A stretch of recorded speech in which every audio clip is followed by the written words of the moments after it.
आज की चर्चा का स्वागत है। हमारे सामने प्रतियोगी परीक्षाओं, खास तौर पर यूपीएससी और बीपीएससी की तैयारी से जुड़े कुछ बहुत अच्छे स्रोत हैं और आज का हमारा विषय है मानव दांत। बिल्कुल। ये विषय जितना सामान्य लगता है उतना ही विज्ञान और विकास की कहानियों से भरा हुआ है और परीक्षा के लिहाज से तो ये बहुत ही जरूरी है। सही कहा। अक्सर इससे सीधे सवाल पूछे जाते हैं। हाँ, तो आज का हमारा मिशन है इन स्रोतों से वो हर जरूरी जानकारी निकालना जो एक प्रतियोगी को पता होनी चाहिए।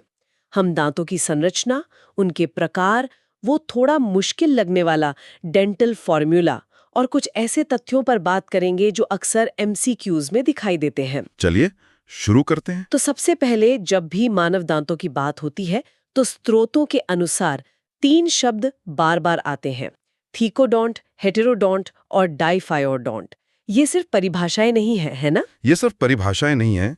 एक तरह से ये हमारे विकास की कहानी के 3 अध्याय हैं। ये बताते हैं कि हम आज जो कुछ भी खाते हैं वो क्यों खा पाते हैं। अच्छा। तो पहला शब्द है थीकोडोंट। इसका मतलब है कि हमारे दांत जबड़े की हड्डी में बने एक सॉकेट के अंदर मजबूती से गड़े हुए हैं।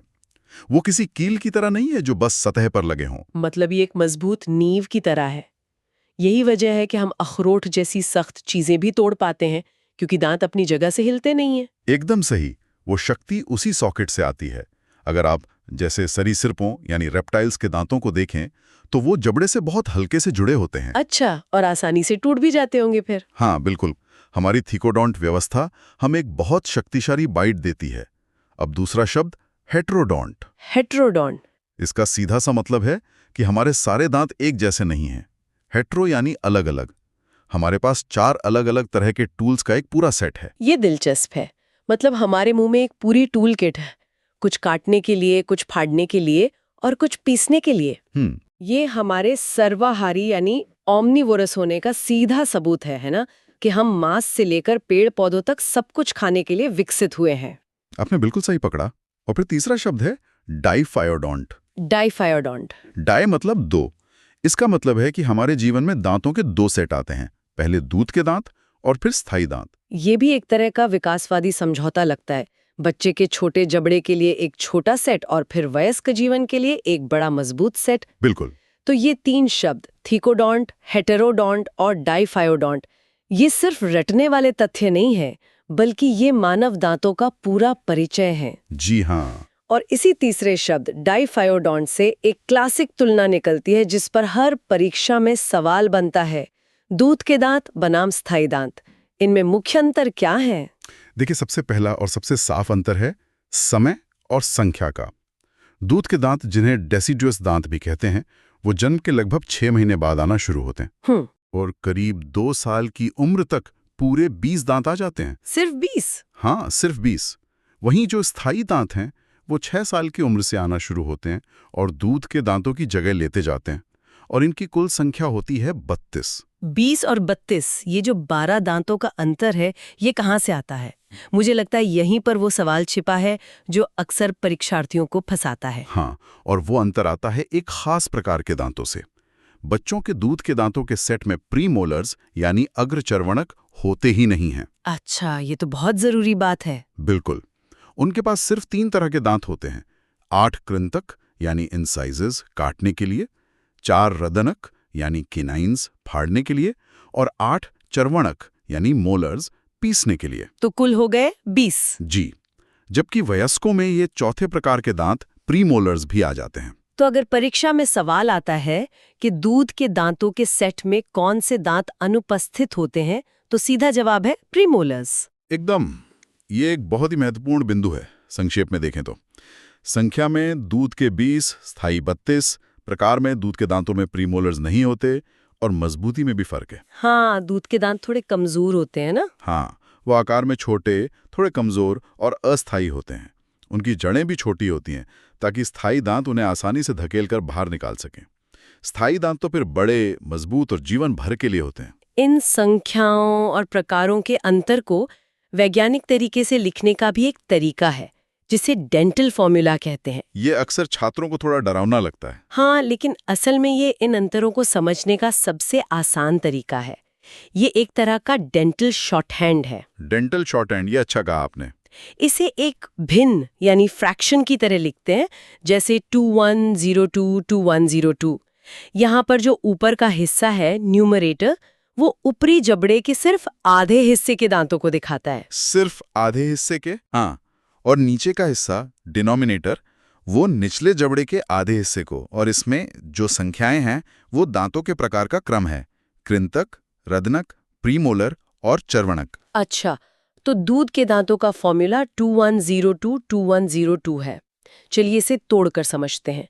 इसका मतलब हुआ जबड़े के आधे हिस्से में 2 कृंतक, 1 रदनक, 0 प्रीमोलर और 2 चर्वणक। हाँ, एकदम सही। तो आधे जबड़े में हुए 2 + 1 + 0 + 2 यानी 5 दांत। और फिर पूरे जबड़े के लिए इसे 2 से गुणा कर देंगे। जी, तो 5 × 2 यानी 10 दांत ऊपर और 10 दांत नीचे, कुल हो गए 20 दूध के दांत। तो इस कहानी का हीरो वो 0 है। वही हमें बताता है कि प्रीमोलर्स गायब है। अब अगर हम स्थायी दांतों के फॉर्मूला यानी 2123 2123 को देखें तो कहानी साफ हो जाती है। बिल्कुल। यहाँ आधे जबड़े में है 2 कृंतक, 1 रदनक, 2 प्रीमोलर और 3 चर्वणक। हाँ, तो कुल हुए 2 + 1 + 2 + 3 यानी 8 दांत। हाँ, अब इसे 2 से गुणा करें तो 16 ऊपर और 16 नीचे, यानी पूरे 32 दांत। ये फॉर्मूला याद रखना बहुत जरूरी है, क्योंकि इससे सीधे सवाल बनते हैं। हमारे स्रोत एक और दिलचस्प बात बताते हैं कि जानवरों का डेंटल फॉर्मूला उनके खान पान की कहानी कहता है। हाँ, बिल्कुल। जैसे गाय का फॉर्मूला है 0033 3133। यहाँ ऊपरी जबड़े के सामने कोई कृंतक यानी इंसाइजर है ही नहीं, 0 है। ये अनुकूलन का एक बेहतरीन उदाहरण है। गाय भोजन को काटती या फाड़ती नहीं है, वो घास को अपनी जीभ से लपेटकर खींचती है और सीधे पीसना शुरू कर देती है। एकदम, वो सीधे अपने पिछले दांतों यानी मोलर्स से पीसती है। इसलिए विकास के क्रम में उसके ऊपरी कृतकों की जरूरत ही खत्म हो गई। वाह, ये दिखाता है कि दंत संरचना सीधे तौर पर किसी जीव की जीवन शैली से जुड़ी होती है। बिल्कुल। तो हमने दांतों की बाहरी व्यवस्था और गिनती समझ ली, पर दांत अंदर से कैसा होता है? मुझे लगता है हम में से ज्यादातर लोग ये मानते हैं कि दांत सिर्फ हड्डी का एक टुकड़ा है, लेकिन ऐसा है नहीं। हाँ, ये एक आम गलतफहमी है। दांत हड्डी नहीं है, बल्कि ये 4 अलग-अलग ऊतकों यानी टिश्यूज से बनी एक जीवित संरचना है। 4 ऊतकों से? जी, इसे अंदर से बाहर की ओर समझना सबसे आसान है। सबसे अंदर केंद्र में होता है पल्प। ये नर्म ऊतक है जिसमें नसें और खून की नसें होती हैं। अच्छा, तो पल्प ही दांत को पोषण देता है और उसे जीवित रखता है। हाँ, वही उसका इंजन रूम है। और यही वजह है कि जब कीड़ा बहुत गहरा लग जाता है तो हमें तेज दर्द होता है, क्योंकि वो पल्प में मौजूद नसों तक पहुंच चुका होता है। समझ गई। बिल्कुल। इस पल्प को चारों ओर से एक कठोर पीले रंग का पदार्थ घेरे रहता है, जिसे डेंटाइन कहते हैं। ये हड्डी जितना ही कठोर होता है और दांत का ज्यादातर हिस्सा इसी से बनता है। अच्छा, तो अगर इनामिल घिस जाए तो जो पीली परत दिखती है वो डेंटाइन ही है? वही डेंटाइन है। और डेंटाइन के ऊपर वो परत है जिसे हम सब जानते हैं, इनामिल। और यहीं से वो सबसे मशहूर सवाल आता है जो अनगिनत परीक्षाओं में पूछा गया है, मानव शरीर का सबसे कठोर पदार्थ कौन सा है? और जवाब है इनामिल। ये हड्डी से भी ज्यादा कठोर होता है। इसका मुख्य काम एक सुरक्षा कवच की तरह है, जो अंदर के संवेदनशील डेंटाइन की रक्षा करता है।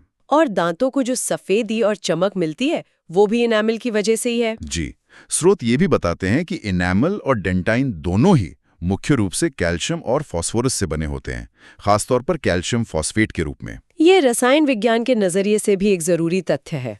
यहाँ इनामिल के बारे में एक और बहुत महत्वपूर्ण बात है जो सबको पता होनी चाहिए। इसमें कोई जीवित कोशिकाएं नहीं होती। कोई जीवित कोशिकाएं नहीं? इसका मतलब क्या हुआ? इसका सीधा मतलब ये है कि अगर ये एक बार टूट गया, घिस गया या इसमें कैविटी हो गई तो शरीर इसकी खुद मरम्मत नहीं कर सकता। ये नुकसान स्थायी होता है। अच्छा, इसीलिए दांतों की देखभाल इतनी जरूरी है, क्योंकि जो गया सो गया। बिल्कुल। और एक चौथी परत भी है, सीमेंटम, जो हमें दिखाई नहीं देती। वो दांत की जड़ को ढकता है और उसे जबड़े की हड्डी के सॉकेट में मजबूती से जोड़े रखने में मदद करता है। तो पल्प, डेंटाइन, इनामिल और सीमेंटम, ये चारों मिलकर एक दांत बनाते हैं? एकदम सही।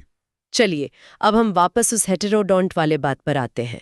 हमारी जो 4 तरह के दांतों की टूलकिट है, उनके खास काम क्या हैं? हर दांत का अपना एक खास डिजाइन और काम है। सबसे पहले सामने के 8 कृंतक, इंसिजर्स, ये बिल्कुल छेनी की तरह पतले और धारदार होते हैं। इनका काम है काटना। हाँ, एक ही काम है, भोजन को काटना, जैसे सेब का एक टुकड़ा काटना। फिर इनके बगल में कोनों पर 4 नुकीले रदनक किनाइन्स होते हैं। ये खंजर की तरह दिखते हैं। बिल्कुल, और इनका काम भोजन को पकड़ना और फाड़ना है। मांसाहारी जानवरों जैसे शेर या कुत्ते में ये बहुत बड़े और विकसित होते हैं। हाँ, उन्हें मांस फाड़ने के लिए इनकी बहुत जरूरत होती है। और हमारे अंदर ये उनके मुकाबले छोटे हैं, जो फिर से हमारे सर्वाहारी होने का संकेत देता है। सही पकड़ा। फिर आते हैं 8 प्रीमोलर्स। इनकी सतह थोड़ी चपटी होती है और इनका काम भोजन को कुचलना और चबाना शुरू करना है। और अंत में सबसे पीछे हैं 12 चर्वणक, मोलर्स। ये हमारे सबसे बड़े और सबसे मजबूत दांत हैं। इनकी चौड़ी चक्की जैसी सतह भोजन को महीन पीसने के लिए बनी होती है, ताकि उसे आसानी से निगला जा सके। और इन्हीं 12 मोलर्स में वो 4 अक्ल दाढ़ यानी विजडम टीथ भी शामिल हैं, जो हमारे तीसरे मोलर्स होते हैं। ये अक्सर 17 से 25 साल की उम्र में सबसे आखिर में निकलते हैं। जी, और अक्सर समस्याएं भी पैदा करते हैं। हाँ, क्योंकि हमारे आधुनिक जबड़ों में इनके लिए जगह ही कम बची है। बिल्कुल। हमारे पूर्वजों के जबड़े बड़े होते थे और उन्हें कच्चा और कठोर भोजन चबाने के लिए इन अतिरिक्त मोलर्स की जरूरत पड़ती थी। अब हमारे जबड़े छोटे हो गए हैं, पर ये दांत अभी भी निकलने की कोशिश करते हैं। तो कुल मिलाकर भोजन को काटने से लेकर पीसने तक की पूरी प्रक्रिया में हर प्रकार का दांत अपनी सटीक भूमिका निभाता है। ये एक बेहतरीन असेंबली लाइन की तरह काम करता है। एकदम। चलिए, अब इस पूरी चर्चा को समेटते हैं। अगर किसी को परीक्षा के लिए कुछ सबसे महत्वपूर्ण बातें याद रखनी हो तो वो क्या होंगी? मेरे हिसाब से 5 मुख्य बातें हैं जिन्हें बिल्कुल नहीं भूलना चाहिए। पहला, वो 3 प्रमुख शब्द मानव दांती, ठीकोडोंट, हेट्रोडोंट और डाइफायोडोंट होते हैं। ठीक है। दूसरा, संख्या और प्रकार का अंतर। दूध के दांत 20 होते हैं और उनमें प्रीमोलर्स नहीं होते। स्थायी दांत 32 होते हैं। तीसरा, डेंटल फॉर्मूला। वयस्कों के लिए 2123, 2123 और बच्चों के लिए 2102, 2102। ये याद रखना बहुत जरूरी है। चौथा, सबसे कठोर ऊतक। शरीर का सबसे कठोर पदार्थ इनेमल है, जो कैल्शियम फॉस्फेट से बना है और ये अपनी मरम्मत खुद नहीं कर सकता। और पांचवा, दांतों के कार्य। कृंतक काटना, रदनक फाड़ना और प्रीमोलर व मोलर कुचलना और पीसना। ये एकदम सटीक सार है। ये वो तथ्य हैं जिनसे सीधे वस्तुनिष्ठ प्रश्न यानी MCQs बनते हैं।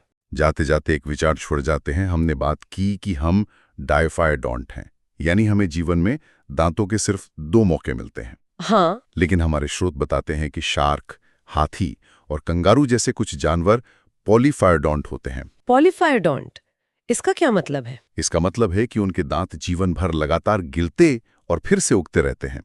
शार्क अपने जीवन काल में हजारों दांत खो सकती है और उसकी जगह नए दांत आ जाते हैं। हजारों दांत? जी हाँ, उनके पास दांतों का कभी न खत्म होने वाला खजाना होता है। ये तो सचमुच सोचने वाली बात है। विकास के क्रम में मनुष्यों को ये क्षमता क्यों नहीं मिली? ऐसा क्या हुआ कि हमें सिर्फ 2 मौकों के साथ ही काम चलाना पड़ता है? ये एक दिलचस्प सवाल है कि इस क्षमता को खोने के बदले हमें विकासवादी तौर पर क्या फायदा मिला होगा। इस पर आगे और खोजबीन की जा सकती है।